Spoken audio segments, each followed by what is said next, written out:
Hi guys, Josh here, and this is my review of Story of Seasons Grand Bazaar, releasing this August 27th for Switch, Switch 2, and Steam. I've had the chance to play it for 50 hours, which was one in-game year for me, and I'll be giving you my thoughts so far so you know what to expect of this new farming sim, and if it's something for you or not. Most of the footage you will see in this video is from the PC version, but I tried it on Switch and Switch 2 as well, and I will talk about the differences between all of these platforms later in the video. If you find this review helpful or interesting, leave a like on the video and let's get into it. Just some context surrounding this game first. It is a reimagined version of Harvest Moon Grand Bazaar, which originally released for the Nintendo DS, but they don't quite call it a remake. In the last few years, we had Story of Seasons Friends of Mineral Town and A Wonderful Life, which were fairly faithful remakes that added a bit of content, but this one feels more like a brand new game that simply keeps the world and core features of the original Grand Bazaar. I think this is a very exciting approach that has the potential to appeal to both experienced players and those who never played Grand Bazaar, and I might make a few comparisons to the DS game in this review, but for the most part, I will be treating this as a completely new title. Alright, now the first thing you will do when starting the game is creating your character. The options here are pretty similar to what we could find in Pioneers of Olive Town. There are 5 skin colors, different faces to pick from, hairstyles, hair colors, and they added some details this time like facial hair, moles, and freckles. There are 2 body types, one that's more masculine, one that's feminine, but none of the clothing, voices, hairstyles, romanceable characters, nothing is restricted to one or the other, giving you a good amount of freedom. You will see that there are only 2 outfits available at first, but don't worry, there are more to unlock later. When you're ready, you are being welcomed to Zephyr Town by the very expressive Mayor Felix, and for the first time in a mainline Story of Seasons game, we have fully voice-acted cutscenes. And now, the moment has arrived. Rest assured, arrangements for your new stall have been taken care of! You can choose between the English or Japanese voices, and you can decide if you want the 2D portraits to appear or not. Within a few minutes into this world, I could tell they really stepped it up when it comes to the presentation. Not only do we have voice acting, but everything is also a lot more animated than what we're used to with this franchise. And I would compare the improvement to what they did with Rune Factory Guardians of Ozma, where they really brought everything forward in regards to the cutscenes and dialogue. The plot here is simple. You arrive in this town that used to have a worldwide famous bazaar, but its popularity completely plummeted ever since the previous farmer left. Your goal is to revive the bazaar by selling as many products as possible, and to reach the worldwide bazaar rank. Very basic at first glance, but there is another layer to it that I don't want to spoil, and I found myself really looking forward to the next story event in order to see what would happen. I should also point out here that even though most of these characters were in the original DS game, the main story itself, the dialogue, and a majority of the events are new, and they're all done in a way where you really get to know everybody's personality, the different family dynamics going on, and the relationships between the characters on a much deeper level than in the original game. This also means that the new characters like Diana and Arata are integrated in a much more seamless way than Brandon and Jennifer were in Friends of Mineral Town. In terms of story and characters, this is, without a doubt, one of the best in the series. You can tell they've been listening to feedback seriously. It is also such an upgrade visually for the series. All of the 4 seasons look amazing. I love the different weather effects, the animations are smooth, and you have little details like clocks showing the actual time, and your character doing an animation when checking the mailbox. I could talk about the graphics and visuals on and on, but I will let the video speak for itself. Same thing for the music, you will get to hear it throughout the video, and it is simply beautiful. I've been listening non-stop to the soundtrack that comes with the deluxe edition while I was working on my videos this last week, and now I am seriously craving a Grand Bazaar orchestra. It's so good, I want to hear it live. In the game itself, they make it work so well with the world in seasons, and there is just the right balance where it is catchy, but also relaxing enough that it doesn't get on your nerves after a whole month. This is often a problem with farming games since you have to hear the same tracks over and over again, but they've done an excellent job with this soundtrack. My favorite track at the moment. It might change in the future, but it is the one that plays in the hotel. If I go there, I can't resist, I have to listen to the whole thing.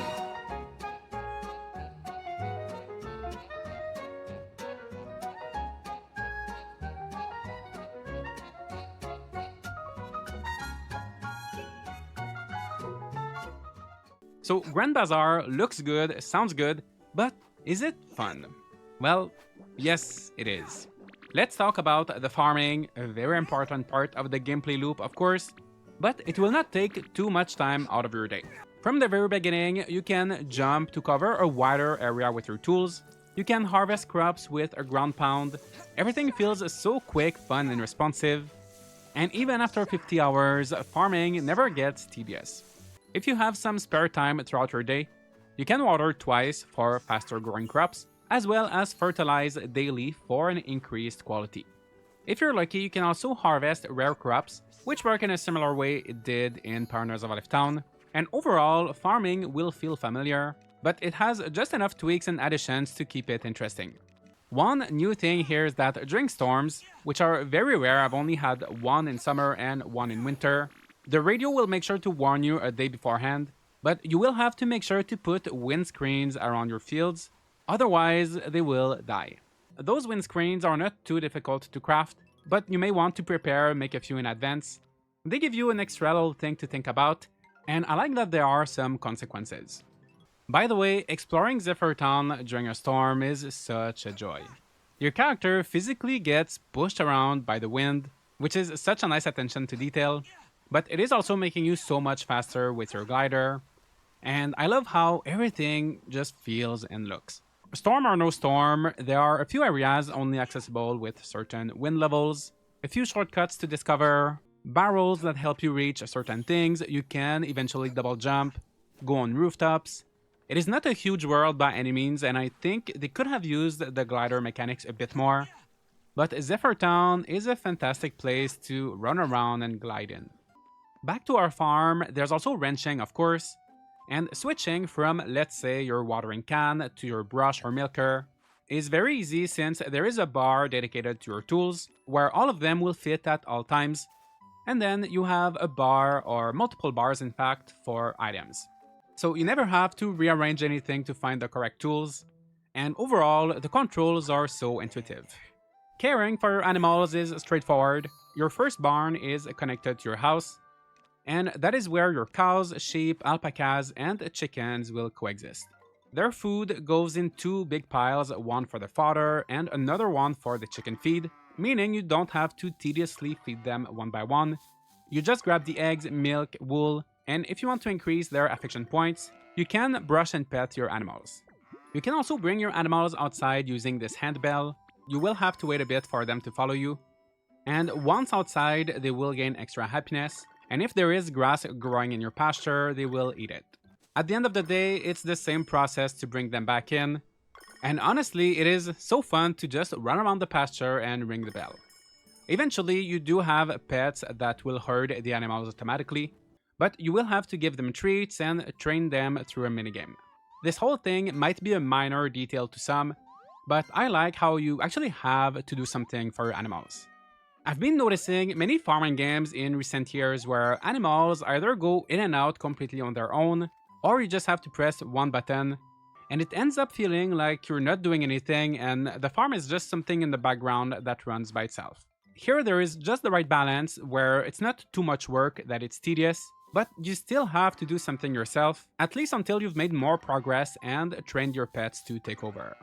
If your animals are left out in the rain or at night, their health goes down, affecting the quality of their products, but I don't think they can ever get sick or taken away from you.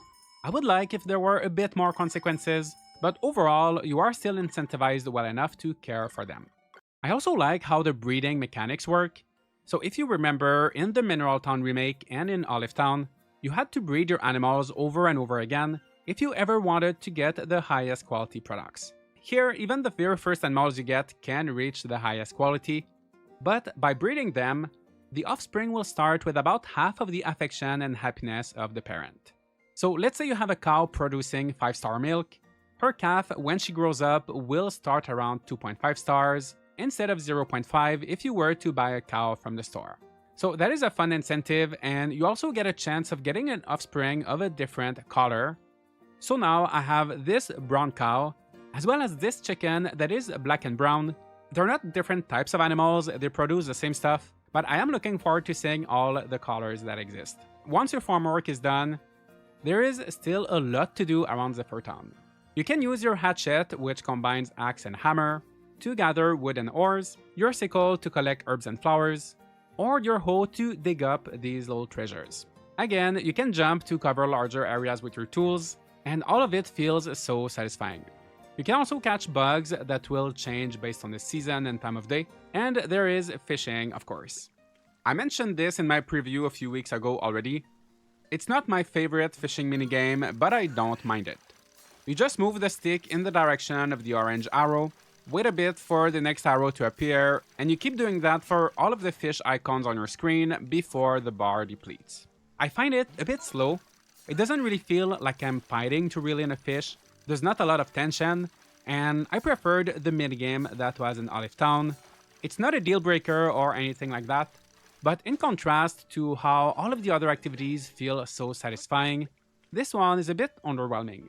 As you upgrade your fishing rod, you can catch more types of fish that wouldn't bite otherwise. And I know there are guardian fish at some point. Who knows, maybe those will change my mind on the fishing mechanics. But I would have liked for it to be more exciting. Lastly, we have beehives and mushroom logs. And these are not on your farm, but in the mountains, which is the new area that was not in the original DS game. These two are more passive ways to produce goods, so you place mushroom spores on the logs or plant flowers in front of the beehives, and after a few days, your mushrooms or honeycombs are ready to be harvested. As you gather all of these products, you will notice how they all have a star quality level, and one very neat addition they made to this game is the nature sprites. There is one sprite for forageables, one for bugs, one for fish, one for mushrooms, one for honey, and by giving them these products, you will level them up and increase the quality of what you find in the future. So initially, all of your fish will be 0.5 stars, but you will level up Finley, the fantastic fishing sprite, and then all of your fish will be 1 star and then 1.5 stars, and so on. This is great for multiple reasons. First, it makes it easier to stack your items, because everything you get will be of the same quality until you level up again. Next, it's also a great incentive to do a bit of everything. So even though you may not have to do any bug catching right now, in the future you may be asked to get a 3-star bug for a request, so you will want to bring that level up. Things like ores and forageables, bugs, also respawn multiple times throughout the day, so you can really go around, collect everything, share with the sprites, go for a second round, and no matter what you do, you are making progress towards something. It is quite addictive, and add to that the fact that you can water crops twice a day. You never run out of things to do. Except for the first few days when I didn't have all of my tools yet, I've been practically always going to bed between maybe 10 PM and 2 AM, and with that sense of accomplishment every night. So with everything there is to do, time certainly flies, but it is also forgiving. If you go to bed late, you will wake up later as well, but you can stay up until 5 AM before completely passing out, and all of the crucial tasks you have to do in a day like farming and ranching can be accomplished quickly. Once you're done with those, it is really up to you. You can take care of your farm for a few hours, socialize, fish, do a bit of foraging, do some crafting with your windmill, and before you know it, it's time to go to bed and start the next day. Keep in mind, as a farming sim, this is going to be repetitive in nature, but I found every day to be really enjoyable. There is the Bazaar and festivals that help keeping things varied enough, and the game really gives you the freedom to either do things at your own pace, or to try making out the most of each minute if you want to optimize everything. For example, let's talk about food quickly. Most dishes in this game give you not only stamina, which you will definitely have to manage your stamina in this game, but they will also give you special buffs. You can only have one buff at a time, so one player who wants to maximize everything could start their day with a meal that will boost their chances of growing rare crops. They'll do a bit of farming, and once they're done with that, they'll eat something else to boost their animals' happiness when petting them, so they'll go pet all of their animals. Then they will drink some tea to give a boost to their relationships, go around town, and talk to everyone. You can play and make so much progress without having to worry about these buffs. You can use them once in a while, which is what I do, or you can really go all in if you want to challenge yourself. There is so much flexibility and interesting mechanics to think about when it comes to how you play this game, and I think it will make it appealing for a wide range of players. Similarly, I like how Grand Bazaar does require some level of planning. Your fields are pretty small, and so is your storage even after several upgrades, meaning you can't simply grow thousands of crops and hoard everything. There is also a freshness system where products gradually lose their value over time, so ideally you want to prioritize products that you will be selling at the bazaar that week. To help you decide what to sell, there are trends that change each month, making some categories of products more valuable, and these are random, so each month and playthrough will be different. In my first month, pink things were trendy, so my strategy was to buy cows early. I turned all of their milk into yogurt with this first windmill, and then I grew a lot of strawberries and added them to my yogurts in this second windmill to make strawberry yogurts. In autumn of that year, tea was popular, so I was growing mostly tea for a month, combining it with whatever herbs and fruits I could get my hands on. And then in winter, it was accessories, so at that time I focused on finding ores. There are 4 trends each month, and you can see all the items that are included in each one. So I would usually focus on 1 or 2 that I was able to do. And I loved how it impacted the way that I played, encouraging me to not do the same stuff all year long. Some players might be worried about the freshness mechanic and how it would be stressful, but I found that it added a bit of strategy, all while being easily manageable. First, you can upgrade your storage to make things last longer. Things do take a while to go bad, and you can reset the freshness of an item by transforming it. So if you have wheat that's going bad, you can put it on the windmill to make some flour, and that flour will be perfectly fresh again. If you can't use all the flour before it goes bad, just make some bread with it, and you will have perfectly fresh bread. You can then use that bread for recipes or as gifts. If you find yourself with mushrooms, forageables, or fish that are going bad, you can give them to the nature sprites, and in the worst case scenario, rotten food can make fertilizer. I found that all of the mechanics were interacting with each other in a very smart way, with the trends, the freshness, the bazaar, the cooking, and it makes the gameplay loop very cohesive and engaging. I should also talk about the windmills, which is what you use for crafting. There are 3 of them, you unlock all of them pretty quickly, each one making different products, from pickled vegetables, jams, teas, yarn, yogurt, mayonnaise, all of these things that will generally increase the value of your stuff. You simply select what you want to craft, and as long as you have the items, the windmill will get to work, and after a period of time that varies based on the strength of the wind, it will be ready for you to pick up. They're kind of like the makers in Olive Town, but instead of having 22 of them, they are combined in a way more manageable number of 3. There were days when I found myself a bit obsessed with making sure the windmills were always working. For example, when I was making tea, I always had way more tea leaves than what the windmill could handle, so I kept going back to it. But there are stones later in game that you can use to improve these windmills, so that they can work faster or produce in higher quantities. So once you have all of these beautiful products made by your windmills, you will want to sell them at the bazaar. But before we talk about that, let's go over the relationships and festivals.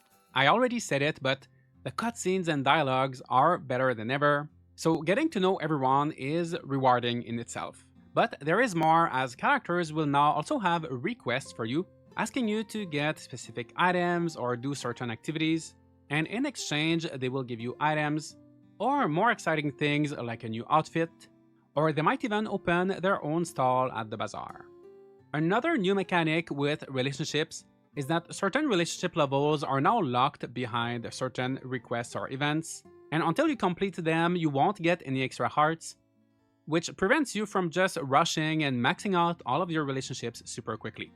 It feels like a more natural progression where you get to know these characters slowly over time, you help them with different requests, rather than just mindlessly giving them the same item every day until you get married. Whenever there is a story or a love event to witness, You will see an exclamation mark either above the character or in this corner of the screen, and they will also show up on the map, so don't worry about being stuck, forever waiting for a random event to occur. That being said, I like how this mark is not as intrusive as in, let's say, Rune Factory 5, where there would always be so many of them on the minimap at all times, making it feel like an overwhelming checklist of scenes to go through. I personally prefer when it's a bit more hidden or random. It feels more organic, and for the most part here, I have been playing without looking at the map too much, and just letting the events play out whenever I come across them. So like everything else so far, they managed to find a good compromise to make it enjoyable for various types of players. I do have one kind of random complaint with the cutscenes. It's not something I ever thought would be a problem or that I would even think about, but it was a bit jarring at times how short my character was compared to others. There is no way to change your height, and I often felt like my character was a child, especially when beside the other male characters. I will say I really do appreciate how varied the villagers are, so some are tall, others are short, big, small. It is such a great cast, and I know it is a lot of work to add a height setting for the player, all while keeping a good variety of outfits. They probably also tried to find the right balance so that the female players didn't feel too tall, but it is something that I would maybe like to see in a future entry. I would have loved for this review to go more in depth regarding romance, marriage, and children, but sadly I'm not there yet. Can your spouse help with farm work? What are the interactions with your family? I can't speak on those things for now, but I can tell you that building up relationships has been so far so good. There's also now a quick greeting button that greets all of the villagers around you. It does not give you as many friendship points as if you were talking to them one-on-one, but it is very convenient and can save you a lot of time, especially during festivals. So these festivals, for the most part, are very similar to the ones that were in the original Grand Bazaar. About once a month, there is a gift-giving festival, like Flower Festival, Honey Day, Pumpkin Festival, and Heart Day, where the goal is to give specific types of items to villagers.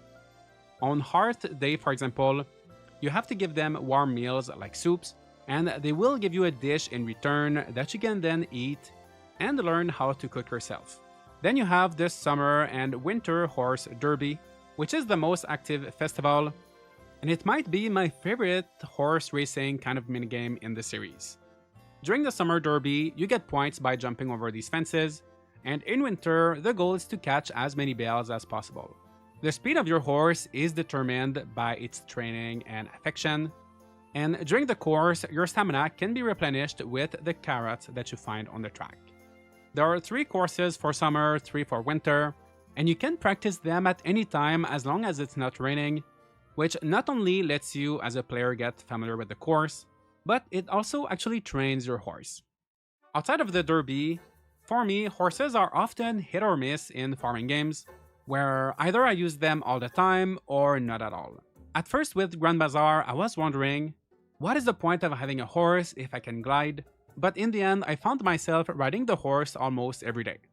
So with your glider, speed is determined by the strength of the wind on that specific day, meaning that if there is a low wind, you won't get very far, and if there's a storm, you can cross the entire town in a few seconds. But the wind always goes in the same direction. On the other hand, with the horse, the speed is the same no matter which way you're heading. Plus, you can jump with the horse, it is really fun to ride. So depending on your plans for the day and maybe in which direction you're heading, sometimes it might be better to go out with your horse, other times it might be better to glide, or if you want, just eat some food that will make you run super fast. Again, there is a lot of freedom, a lot of flexibility. Each method has their small pros and cons, so you don't use the same one all the time. Back to our festivals, some of them are mostly cutscenes like the tea and juice festivals. They were nice, but I'm curious to see how they will change in upcoming years. And lastly, you have cooking contests, as well as the very regular pet, crops, and animal shows. The pet show is a short minigame similar to the training one, while with the crops and animal shows, you simply get evaluated based on the quality of what you're presenting. They are extremely simple but important, as any winning crop or animal type that you have will become a brand name, making it more valuable and increasing the maximum quality level from 5 up to 7 stars. I think there is a good amount of festivals here where you can look forward to something almost every week, and of course, there is always the Bazaar on Saturday. It is always on Saturday in this game, whereas in the original it was sometimes pushed to Sunday. But to keep things interesting, each month has 31 days, so in some months you will have 4 Bazaar days, and others you will have 5. So on the Bazaar day, there is a morning shift from 10 to 2, and an afternoon shift from 3 to 7, but you don't have to stick exactly to those times. If you want, you could do 11 to 2, 4 to 7, only the morning shift, only the afternoon shift. It is up to you. Before you start, you put everything you want to sell in your stall, place them on display, and ring the bell to grab the attention of potential customers. They will go in front of an item and say they want 3, 4, 5. So you go there and you press 3, 4, 5 times depending on how many items they want. Other times, customers will request an item that is in your stock but not on display at the moment. So they will wait for about a minute, and you will have to place it on the counter if you want them to buy it. It is a very easy minigame, but it is fun, fast-paced, and it changes things up once a week. There are no special interactions like in the original game where they would ask you questions, but one nice detail I noted is that if you sell something to a villager, you do get friendship points with them.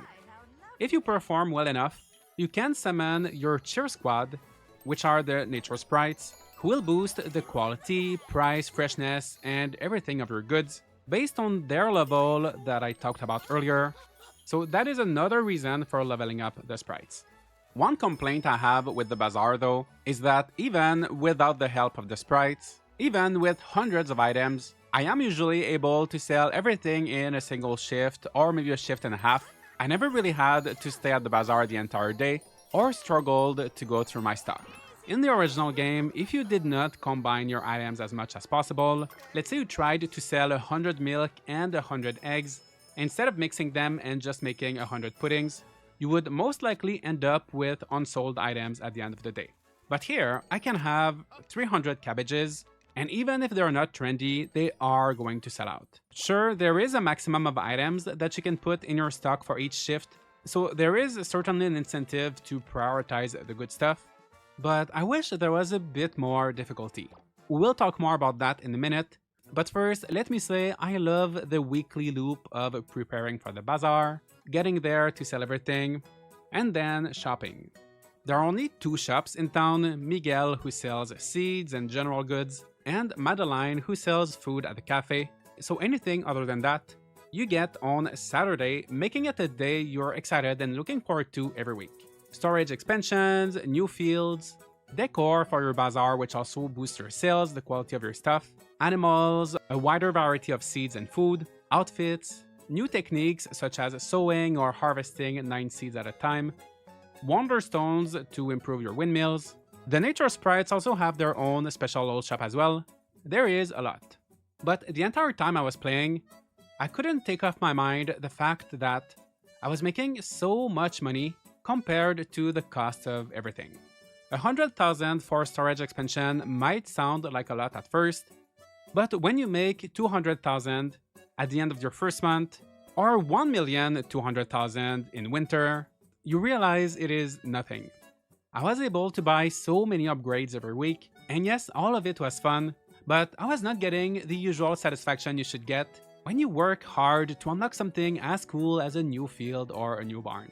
I never had to really save or think about my purchases. I felt rich pretty much from the start. This is a feeling I had throughout the entire first year, but especially in the first half.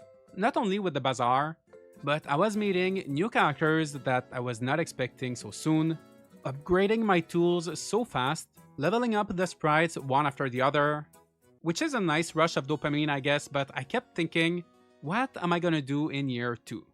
The original had the opposite problem, where there was not too much to do and unlocks were spread far apart, and with this new game, not only is there more content in the first place, but all of it is packed in such a short time frame. I think they could have easily pushed back a few of these things into year 2, and honestly, even if they doubled the price for expansions and major upgrades, you would still be making progress every week, but maybe instead of buying 3 to 4 new things at a time, you would get 1 or 2. This could be a pretty easy fix with the addition of a difficulty setting. If they are going to do any update for this game, that is what I would wish for. So I finished the first year at the 50-hour mark, and that is also right when I completed the main story. When you think of it, 50 hours for a main story is pretty good, but I've been having so much fun. I want to play this for 100, 150, 200 hours.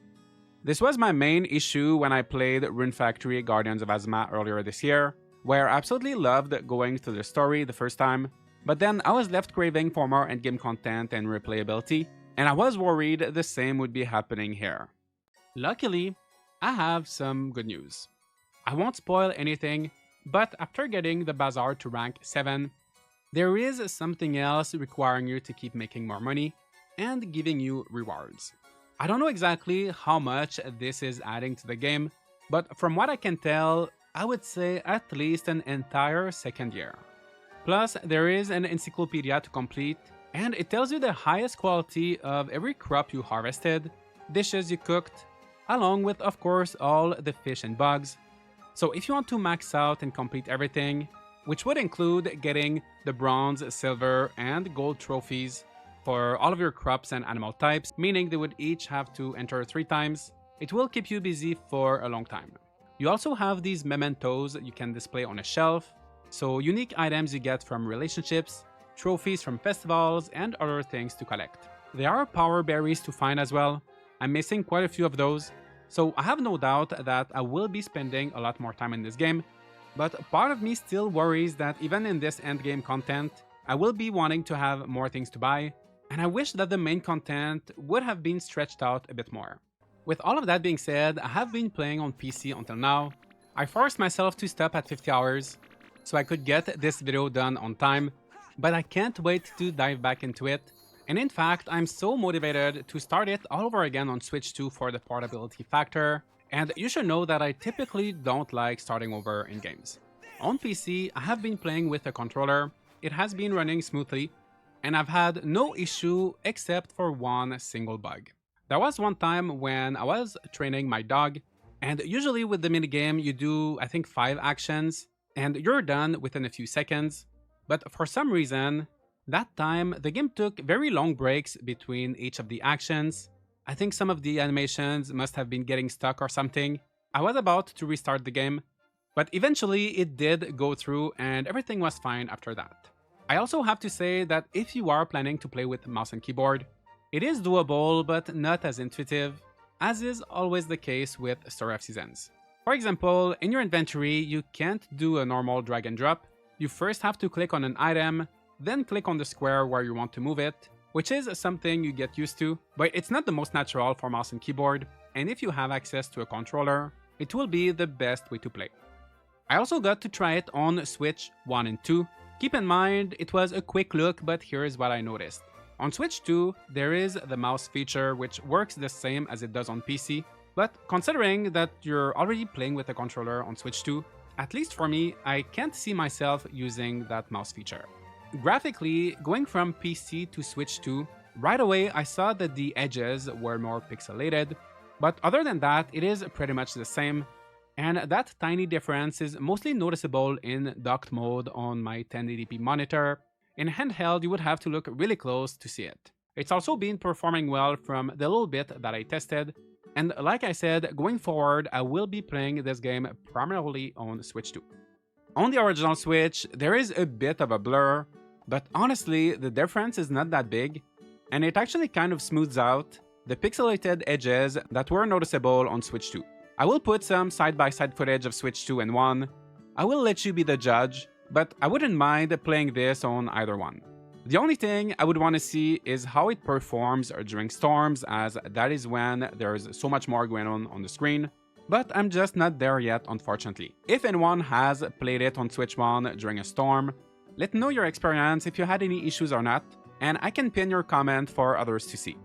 By the way, for anyone who's not aware, the Switch 2 version is a bit more expensive, but the physical copy includes the full Switch game and the upgrade pack on the same cartridge, meaning that it can be played just as well on the original Switch as on the Switch 2.